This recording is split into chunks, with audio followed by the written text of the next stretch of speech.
Welcome dear rockers. कैसे हैं दोस्तों आप सभी। एक बात बताइए, क्या कभी आपने सोचा है कि आपकी जिंदगी की सबसे कीमती चीज यानी कि आपका समय आखिर कहाँ गायब हो रहा है। वही तो आज के इस वीडियो में हम बात करने वाले हैं 2025 की एक ऐसी शानदार फैंटेसी मूवी के बारे में जो कि आज की बिजी लाइफ पर एक बहुत ही बड़ा सवाल खड़ा करती है। तो कहानी है एक ऐसी दुनिया की जहाँ पे लोग हमेशा बिजी रहने के चक्कर में इतने अंधे हो चुके हैं कि उनके पास अपनों के लिए टाइम ही नहीं बचा हुआ है। और इस खालीपन का फायदा उठाने आए हैं कुछ रहस्यमयी एजेंट्स जो टाइम बचाने के नाम पर लोगों की जिंदगी से असली खुशियां छीन रहे हैं। लेकिन एक बात है यार, इन एजेंट्स के खिलाफ अकेले खड़ी होती एक छोटी सी अनाथ लड़की मोमो, जिसके पास ना तो कोई सुपर वेपन्स है ना ही कोई ताकत है, बस एक ऐसी खासियत है जो सब कुछ बदल सकती है। तो पहले ये बताइए आखिर ये एजेंट्स है कौन, ये तो मैं ही बताऊंगा। खैर, अब इनका असली मकसद क्या है और क्या मोमो इस दुनिया को बचा पाएगी।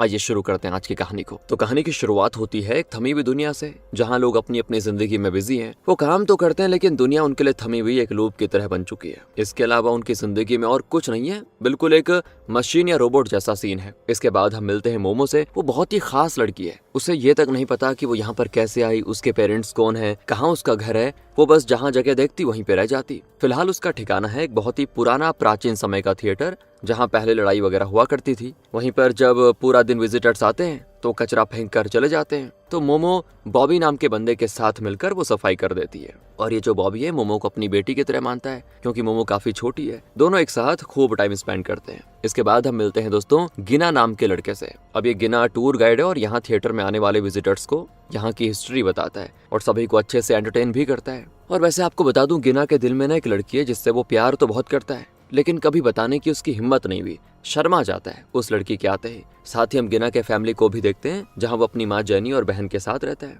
तो सुबह होते ही गिना की ड्यूटी शुरू हो जाती है। वो विजिटर्स को थिएटर लेके जाता, वहाँ की हिस्ट्री बताता। लेकिन इसी दौरान उसकी नजर जाती है मोमो पर, जो कि थिएटर के पास ही मौजूद होती है। और यार गिना उसको पहली बार देखता है ना, तो पता नहीं क्यों हैरान हो जाता है। मतलब हैरान इसलिए होता है कि यार यहाँ पे इस तरह कौन रहता है। तो वो जाता है मोमो से मिलने के लिए, तो देखता है कि भाई वहाँ तो मोमो का पूरा घर है। हालांकि उसको देखकर मोमो थोड़ा सा हैरान होती है और अच्छा भी महसूस करती है कि कोई तो बात करने के लिए आया मुझसे। अब यहाँ पर गिना को ऐसा लगता है कि मोमो को बड़ी भूख लगी होगी, इसलिए वो उसको अपने खाने का ऑफर करता है, जिसे बड़े मजे से मोमो खा भी लेती है। फिर गिना उसको भी थिएटर की हिस्ट्री बताता है और बातों ही बातों में गिना को पता चल जाता है कि मोमो तो यहाँ पर अकेली रहती है। इसीलिए वो उसको अपने साथ घर लेके जाता है ताकि वहाँ पर फैमिली के साथ रहकर उसको अच्छा लगे। मोमो को भी अच्छा लगता है क्योंकि फैमिली का प्यार उसको कभी मिला नहीं, इसलिए उसको ये सारी चीजें अब बहुत ही नई महसूस हो रही होती हैं। और मोमो की एक खास बात है दोस्तों, वो किसी को भी देखकर उसका दिमाग पढ़ लेती है कि वो बंदा आखिर कौन सी चीज सोच रहा है, उसको कौन सी परेशानी है, और वो अपने हिसाब से उसका हल भी बता देती है। फिर इसलिए क्या होता है कि धीरे धीरे करते करते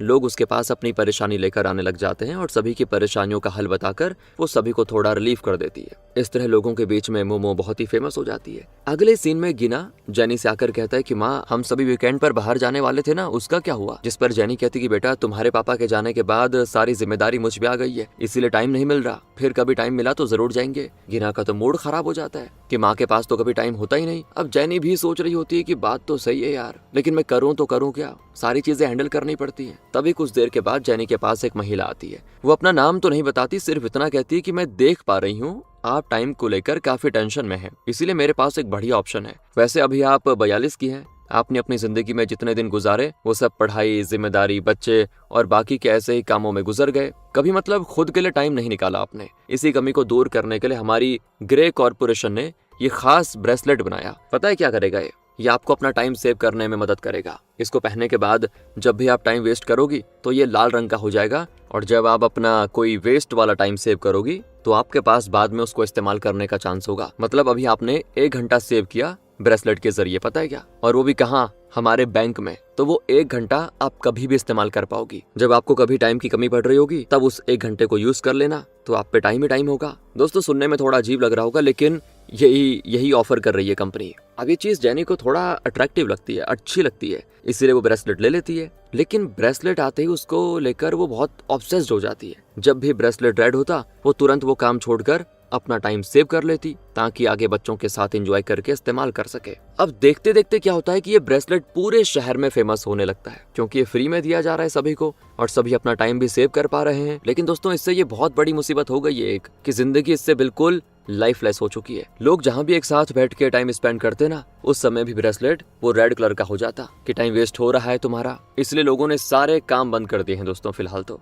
मतलब मिलना जुलना बहुत ही कम कर दिया है। तब एक दिन मोमो को वो महिला नजर आती है जिसने जेनी को ब्रेसलेट दिया था। उस महिला के पास दोस्तों एक छोटा सा AI रोबोट भी होता है जो बहुत ही अच्छे से बात करता है। पहले तो मोमो उस महिला को देखकर बड़ी हैरान होती है कि ये इतनी अजीब हुलिये में क्यों है। वो महिला मोमो को भी ब्रेसलेट लेने के लिए कन्विंस करती है कि बेटा इसको ले लो, तुम्हारा फायदा होगा। लेकिन जैसे मैंने आपको पहले बताया, मोमो कोई मामूली लड़की तो है नहीं। वो तुरंत उस महिला का दिमाग पढ़ लेती है और इससे उसको पता चल जाता है कि ये महिला ग्रे कॉर्पोरेशन की एक एजेंट है और इन लोगों का काम है ज्यादा से ज्यादा लोगों को ब्रेसलेट देना। और जब लोग ब्रेसलेट के जरिए टाइम सेव करते हैं ना, वो टाइम इसी कॉर्पोरेशन के हेडक्वार्टर में सेव हो जाता है और फिर वहां से ये लोग वो टाइम चुरा लेते हैं। मतलब वो ब्रेसलेट किसी का टाइम सेव नहीं करता बल्कि लोगों का टाइम चुरा लेता है। और ये सारे एजेंट्स इंसान नहीं है दोस्तों, बल्कि कुछ अलग ही क्रिएचर्स हैं जो दूसरे के टाइम पे जिंदा रहते हैं। मतलब अगर इनके पास दूसरे इंसान का टाइम ना हो तो वो खत्म हो जाएंगे, मतलब ये लोग खत्म हो जाएंगे। इसीलिए ये कॉर्पोरेशन लोगों को लालच देकर उन्हें ब्रेसलेट पहनाने पे मजबूर कर रहा है। ये सारी बातें एनालाइज करने के बाद तो मोमो बड़ी हैरान होती है कि ये क्या मजाक है, आखिर ऐसे भी क्रिएचर्स इस दुनिया में रहते हैं क्या। उस महिला को भी एहसास हो जाता है कि मानो मोमो ने उसका दिमाग पढ़ लिया हो। वो घबरा जाती है कि इसने ये किया तो किया कैसे। फिर वो मोमो को धमकाते हुए कहती है कि किसी को भी सच्चाई बताई तो तुम्हारे सभी अपनों को मार दूंगी, पहले बता दिया। इतना कहकर वो महिला तो भाग जाती है। वैसे अगर दोस्तों कभी आपको ऐसा ब्रेसलेट मिले जिससे आप अपने टाइम को फ्यूचर के लिए सेव कर पाओ तो क्या उसका इस्तेमाल करोगे। वैसे है तो बढ़िया चीज यार ये, मतलब हम तो फैंटेसी मूवी देख रहे हैं लेकिन जस्ट इमेजिन करिए रियल में होता कितना मजा आता। कमेंट करके बताना अगर टाइम लगे तो। वेल दोस्तों, अब मोमो, गिना और बाकी सभी लोगों को आकर ये बात बता देती है कि ग्रे कॉर्पोरेशन लोगों का टाइम चुरा रही है। ऐसा ही रहा तो इंसान जल्दी मर जाएगा टाइम खत्म होने की वजह से। ये सुनते ही सारे लोग हैरान कि ऐसा है क्या सीन। तो गिना कहता है ये तो इंसान की हिस्ट्री की सबसे खतरनाक चोरी है, हमें कॉर्पोरेशन के खिलाफ आवाज उठानी होगी। और फिर देखते ही देखते सारे लोग प्रोटेस्ट करना शुरू कर देते हैं और प्रोटेस्ट करते हुए दोस्तों कॉर्पोरेशन के गेट पे जमा हो जाते हैं। लेकिन कॉर्पोरेशन वाले ये सब देखकर परेशान नहीं होते बल्कि सभी का वेलकम करते हैं और अपने AI रोबोट से मिलवाते हैं जो लोगों के कई सारे कामों में मदद कर सकता है। कंपनी वाले कहते हैं कि हमारे पास और भी फ्यूचर से रिलेटेड चीजें हैं, आप सभी को वो हम फ्री में दे देंगे। तो ये सुनकर दोस्तों होता यह है कि सारे प्रोटेस्ट में आए लोग कॉर्पोरेशन की बातें मानने लग जाते हैं कि जब भी कहीं फ्री का मिलता है ना यार, पता नहीं दिमाग खराब हो जाता है सभी का। उनको फ्री का ब्रेसलेट, रोबोट और बाकी चीजें चाहिए थी तो सभी ओके ओके कर देते हैं कि ठीक है। और गिना की बंदी भी उसी कॉर्पोरेशन में काम करती थी दोस्तों, इसीलिए वो गिना को अपने साथ आने को कह देती है। गिना तो उसके साथ हो लेता है। सारे प्रोटेस्ट वाले लोगों को फ्री में सामान देकर कॉर्पोरेशन ने इस तरह अपना गुलाम बना लिया और अब वो उनका टाइम लूटने को बिल्कुल तैयार है। बस अकेली है तो मोमो, जो अब ये सोचती है कि करूं तो करूं क्या। मतलब ये लोग ऐसे बेवकूफ कैसे हो सकते हैं। लेकिन दोस्तों जो बॉबी है ना अपना, वो मोमो के साथ है। कहता है फिक्र मत करो, मैं हूं ना तुम्हारे साथ, कुछ नहीं होगा। ये देखकर मोमो को थोड़ा अच्छा लगता है कि कम से कम कोई तो है मेरे साथ। इसके बाद बॉबी कचरा फेंकने जा रहा होता है कि तभी उसकी नजर जाती है उसी कॉर्पोरेशन के सारे एजेंट्स और उनके बॉस एडम पर पता है क्या दोस्तों, यहाँ पर एडम उस महिला से पूछताछ कर रहा होता है कि आखिर तुमने उस मोमो नाम की लड़की को सारी सच्चाई बताई कैसे। लोग प्रोटेस्ट करने पर उतर आ गए थे तुम्हारी वजह से। तो वो महिला कहती कि सर मुझे माफ कर दीजिए, लेकिन वो मोमो है ना, वो कोई मामूली लड़की नहीं है, उसके अंदर कुछ तो जादू है, वो दिमाग पढ़ लेती है। इसी तरह उसने ये सारी सच्चाई उगलवाई मुझसे। लेकिन यहाँ पर एडम उसकी बातों पर यकीन नहीं करता और उस महिला का टाइम छीनकर उसकी हत्या कर देता है। ये एजेंट्स का यही सीन है दोस्तों, टाइम खत्म तो अपने आप मर जाते हैं। इसके बाद एडम अपने सभी बंदों से कहता है कि जाओ और मार डालो उस मोमो को, जिंदा मत छोड़ना। तो दूर से बॉबी सारी बातें सुनकर बड़ा घबरा जाता है कि मोमो की जान तो खतरे में है, मुझे उसे बचाना होगा। दूसरी तरफ गिना को एडम ऑफर देता है कि जहाँ तक मुझे पता चला है तुम्हें गाने गाने का बहुत ही शौक है, मेरे पास तुम्हारे लिए एक खास डिवाइस है। अगर उस डिवाइस के अंदर गाना गाओगे तो लाखों लोग तुम्हारा गाना सुनेंगे, तुम्हारी तारीफ करेंगे, तुम फेमस हो जाओगे। लेकिन इसके लिए तुम्हें हमारी कॉर्पोरेशन के लिए प्रमोशन शूट करना होगा। हम तुम्हारी वीडियो दिखाएंगे कि तुम कितना अच्छा कर रहे हो अपनी जिंदगी में और तुम्हें प्रमोशन में हमारी कंपनी की तारीफ करते हुए लोगों को ऐड करना है। ओके, तुम्हारी बंदी की टेंशन छोड़ो, मैं उसको तुम्हारे साथ काम करने को कह दूंगा। अब गिना को और क्या चाहिए था, उसने पहले उस दिन कहा था कि ये तो हिस्ट्री की सबसे बड़ी चोरी है और आज बताओ उस चोरी का हिस्सा बनने को तैयार है। इधर मोमो बॉबी के आने के इंतजार में होती है, लेकिन तब तक वहाँ पर एक कछुआ आता है। वो बोल तो नहीं सकता दोस्तों, लेकिन अपने शेल पे जादू से लिख कर बता देता है कि तुम्हें अभी के अभी यहाँ से निकलना होगा वरना मुसीबत हो जाएगी। और मोमो हैरान कि ये कछुआ क्या कहा। वो उसके पीछे पीछे जाने लग जाती है और उसके जाते वहाँ पर एडम के गुंडे आ जाते हैं उसको मारने के लिए।